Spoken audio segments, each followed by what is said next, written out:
Debatable kasi yun, Yes. Nelson. Titingnan natin kung sino yung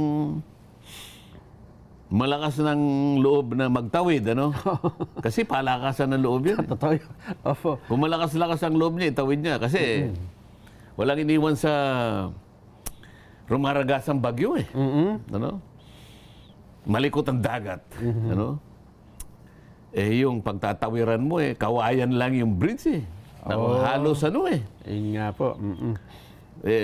Nandun doon sa kakayahan nung kung sino man ang gustong magtawid. Di ba? Kung kaya niyang itawid.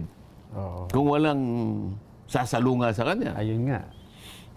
Sino bang gustong magtawid? Halimbawa, gusto ba ng Malacanang na maitawid? Kung Eh, hindi naman niya gusto, hindi na siya makikialam dyan. Ayun. Talaga bang gusto ng Malacanang na itawid?